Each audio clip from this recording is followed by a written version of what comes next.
Ooh, oh, this is a tense one. Hello, friends!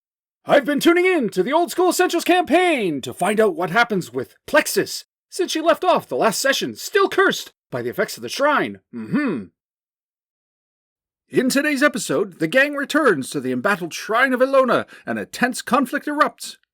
Are you ready for an exciting one, my friends? Well, settle in, grab a snack, and let's have at it.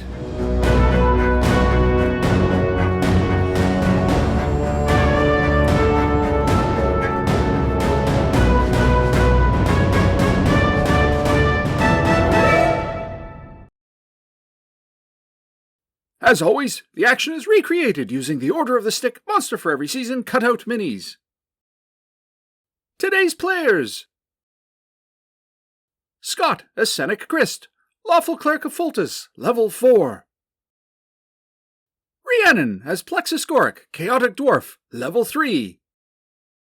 Steph as Starla, Lawful Cleric of Foltis, Level 2. At the Traveller's Inn at the Keep on the Borderlands, it has been 2 days since the battle at the Shrine of Ilona. Senek Christ, Plexus Goric, and Starla sit at their usual table discussing recent events. The Keep is buzzing with the news that Colin Bush led a team on a mission to the Caves of Chaos and killed the hill giant there. And Senek proposes that this might be a good time to scout the caves, maybe even parley with the Minotaur to see if the rumor is true that he can be turned against the tribes. There is also word around the keep that Clifton Caldwell is yet again seeking adventurers to clear the cellar of his keep, this time of undead. The offer is now up to 500 gold pieces per person, plus full spoils. Senek says that he's heard that no one who has tried has returned. A somewhat wan-looking Plexus looks at the region map and asks the barkeep Javier for rumors about the watchtower. Javier gives him info about 2 accomplished adventurers, Zelagar and Rogan, who built the stronghold called Quasquaton. It's believed that the watchtower was once a waypoint and guard post for their forces. Further, they built the stronghold because Zelagar reportedly found something of great power in deeper caves of the area, and they built the stronghold to prevent enemies of the previous kingdom, before it was the Duchy of Karamakos, from finding it. Plexus is feeling a little weak, as the curse she was afflicted with at the Shrine of Ilona still holds her, and she finds that normal food puts her off, and she can only eat grass and flowers. Regular vomiting and poor nutrition are starting to catch up. Carson, the woodsman, is also afflicted, though his condition has taken a toll on his mind, with him believing that he's a tree and constantly trying to attach leaves to himself, lest he feel naked. He is raving and will be of no use to the group. The team consults with the curate Josiah, but he laments that he cannot dispel curses, as he hasn't yet ascended to that rank within the church where such power is granted by Foltis. With Carson raving and Plexus wasting away because she can't eat proper food, the trio agrees to make the journey to the town of Kleina and consult with the ranking cleric of Ilona to see if he has any insights. Starla seeks out retainers to bolster their numbers and meets with a young man named Matthias, the very retainer Plexus had failed to recruit 2 days prior. Upon seeing her holy symbol, coupled with a healthy reaction roll of 12, Matthias immediately joins with +1 to his loyalty. The retainer Caleb is also still on Starla's payroll, as she opted to retain him after their last adventure. Further to Caleb and Matthias, Starla approaches Book, the surviving retainer from 2 days ago, but he has seen the face of danger and does not wish to return. When it is said that they are going to Kleina, he relents and agrees to be part of the escort to the town and back, but not into the wilderness. With minimal time to waste, they immediately pack up and march out. Along the road, a pack of wolves follows the company for a time, but eventually breaks off and disappears into the wilds. The company arrives in Kleina without further incident. Plexus has now been cursed for 3 days, and the effects are building up. Mechanically, the DM was imposing cumulative penalties to her attributes and combat skills, strike, damage, and armor class. Starla plays mother and attempts to guide Plexus towards grasses and flowers that are known to be edible, so as to mitigate the malnourishment.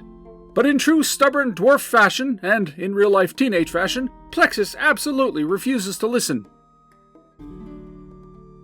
At the inn, the mayor and innkeep, Bauer, offers some information about the town, directing them to the local apothecary. They also meet a laborer named Jeb, who agrees to provide muscle for them at the usual rate for retainers. The next morning, they get to business straight away. Senek heads to the Church of Elona, where he meets Ingrid, the acolyte of the Church of Elona who had joined him against the goblins causing the Sorrow Blight a year prior. They catch up, and she is friendly despite him not remembering her name. A high reaction roll sees her agree to help if he returns to cleanse the shrine. Ingrid takes Senek to meet their canon, a middle-aged man named Edai. Edai is of a higher rank and is capable of removing curses. He agrees to consider removing Plexus's curse, but questions whether it is Elona's will. In any case, they will have to wait until the morning so he can pray for the proper incantation. Starla consults the apothecary, who is a font of information. She learns about the healing power of shrines and how the effects Plexus is experiencing are related to Elona. The apothecary gives Starla some ginger to help settle Plexus's stomach. The next day, Edai grills Plexus about her motives and offers to baptize her into the faith. She tries to connive and finagle Elona's blessings without converting. The canon sees through her attempts to manipulate him and states that her attempts at guile aren't necessary as he will help her due to her association with the Fulton priests. But it's possible that her curse is the will of Elona, and she might want to consider what lesson is being taught. She ultimately still declines to convert to the faith of Elona. The canon casts Remove Curse, and a check is made. The DM here rules that a saving throw is required because she chose not to convert, but the save is made, and Plexus immediately craves a giant steak. With business concluded, they prepare to return to the keep. En route back to the keep, the DM rolls for a random encounter. They spot a group of people approaching. This scenario being oddly familiar, Plexus is immediately suspicious. As they get closer, Senek recognizes the woman leading them. It's the Were-Rat fanatic, with 7 others. It seems their numbers are increasing. They transform and prepare to attack. Ingrid casts light to blind the leader, who then flees with 2 others guiding her. The rest bound in and attack. The battle is quick, as previous experience with Were-Rats means that Senek always keeps a supply of wolfsbane on hand. After killing one, the other's morale breaks, but not before Senek, Starla, and Plexus are bitten. Each of them quickly eats a sprig of wolfsbane. Saving throws are made, and they rush to the keep. The next full moon is in 3 days, and only then will they know if the immediate consumption of the wolfsbane has saved them. They make plans to be locked away on the night of the full moon, but an unexpected wrinkle prompts a new plan. Josiah explains that lycanthropy is an affliction that was meant for humans, causing them to transform into monsters. For demi-humans, however, it's a death sentence. Non-humans do not survive the transformation. While it's possible that eating the wolfsbane stemmed the lycanthropy, they won't know for sure until the full moon, at which point it'll be too late. It's now a race against time to ensure the transformations don't take place, or Plexus will die. Ingrid suggests that the Shrine of Elona, if restored, might be able to do it. The fountain at the shrine was blessed by Elona herself and was a site of great healing. It's a possibility. They all agree to make the attempt, and even Book stays on to aid them given the dire circumstances. They realize that they're now facing another problem, and though they had visited the shrine, neither Plexus nor Senek are adept at woodcraft, and would more than likely get lost as it's half a day journey into deep woods. Carson is no longer an option as a guide because he's out of his mind with his own affliction. Onion Buns is good in the woods, but he's not currently around. It's suggested that horses are good at remembering routes and paths, but they didn't take any horses, just Bilda, their trusty mule. Do mules have the same pathfinding skills as horses? I wonder. Senek proposes they leave first thing in the morning, at which time he'll pray for the ability to speak with animals to commune with Bilda and get her to lead them back to the shrine. This is at the cost of his bless spell, however, but it's their only option at this point. They are fortunate, and the plan works. Senek is able to communicate to Bilda that they need to return to the shrine, and the mule understands, then leads them there. No encounters along the way is a good sign, and they arrive at midday. They do a quick scout, then dash across the field, entering from the side directly to the corrupted fountain. There are no wolves, and no alert. So far, so good. Starla collects a water skin full of the oily goop in the fountain, reasoning that taking a sample back might enable further study of the effects. The DM has her make a quick saving throw to see if she accidentally touches any with her bare flesh. A successful saving throw means she takes care not to touch any of it directly. Plexus listens at the door and hears kobolds on the other side. The team quickly plots an attack to catch them off guard, then launches. 3 kobolds on sentry block the doors while 6 more sleep. but sudden light provides an advantage. The group gets in and swiftly kills them, but not quite quickly enough to prevent an alert from being sounded. Rallying, they plan their defense, readying flasks of oil for firebombs. The familiar gruff voice of the Beastman calls out, giving the non-humans a chance to leave. Jeb and Ingrid peek out and see archers. Wasting no time, the team attacks with flaming oil, but the kobolds are ready. Jeb is killed in an exchange, but his firebomb kills a kobold. Kobolds pepper the team with arrows, but the cover of the shrine helps. A new, unexpected threat appears as the kobolds have an old crone among them, a caster who shoots magic missiles. A goblin spellcaster in the dim rack, and now a kobold caster here. Who could be teaching these creatures such arts? Who indeed? Two wolves move to block the exit.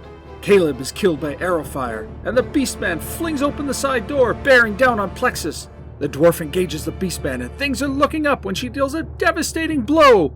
10 full hit points, maximum hit, followed by Book's hit of 3 to knock the beast to 2, though the players don't know the exact hit point count. But to their horror, it starts regenerating before their eyes. The dice then go sour, and miss after miss lets the beast heal back up to almost full strength. Ingrid is well protected with her heavy armor, but such mundane gear is no match for the power of magic missiles, and the priestess falls to 2 separate hits. A 2, which +1 is 3, and a 6, which +1 is 7. 10 total damage. With the battle in the tight space jamming up any ability to provide aid, Senek looks at the stuck side doors and thinks he can maybe flank the Beastman. But his low strength means only a 1 in 6 chance when trying to force the stuck doors. He wastes several rounds with this gambit before finally giving up. Plexus finds herself pinned, unable to retreat, and missing on her strikes, so the Beastman and the last wolf whittle her down critically. Realizing that she's in danger now, the team calls for a withdrawal so that she can retreat. But it's too late, and a winning initiative for the Beastman sees him deal the final, fatal blow to the stalwart dwarf. The remaining team members pelt it with ranged fire, but he strides forward and kills Book with his claws, and he turns his attention to Senek and Starla, who are the only ones remaining at this point. The 2 clerics pelt the Beastman again and again before he can advance, with heavy hits. The creature finally collapses before he can regenerate.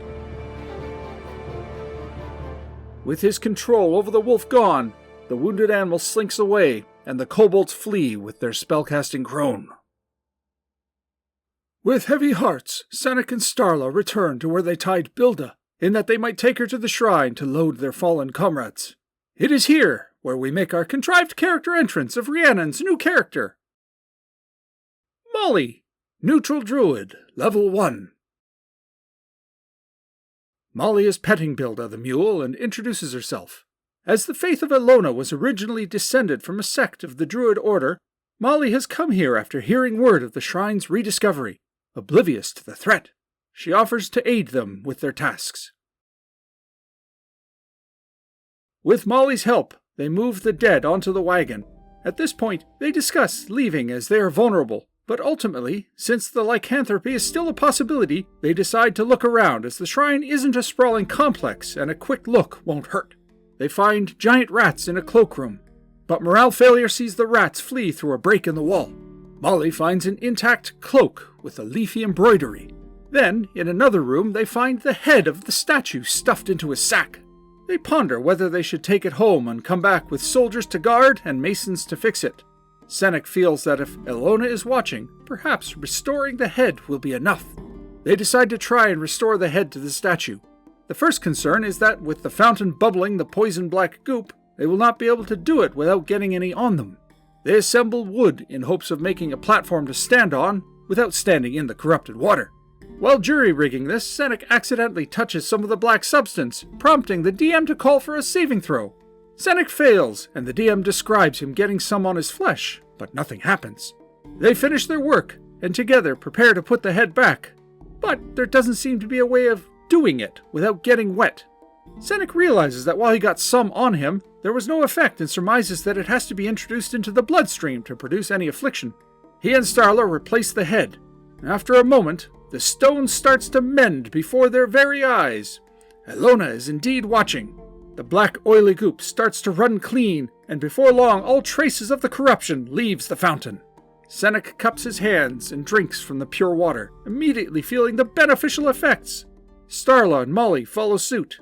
Each player receives a permanent boost to their maximum hit points from the magic of the cleansed shrine. They return home to the keep. In the subsequent downtime, after confirming that their lycanthropy was indeed averted, Senek meets with Canon Edai and inquires about bringing the dead back. Edai regretfully tells him that such a power is beyond him. Senek presses, asking if Edai knows anyone who can, but Edai knows of no one out here on the frontier. Only the high priests in the capital city are capable. But the city is weeks away, and raising the dead must be done quickly before the body is too far gone. Business with the Church of Elona concluded. XP is awarded. Senek makes level 5. Starla makes level 3 and is ordained properly as a priest in the Order of Foltus. As Scott is the first to arrive at level 5, he is allowed to choose the next Old School Essentials Advanced class to be added to the game, so he selects the Knight class. The session ends there.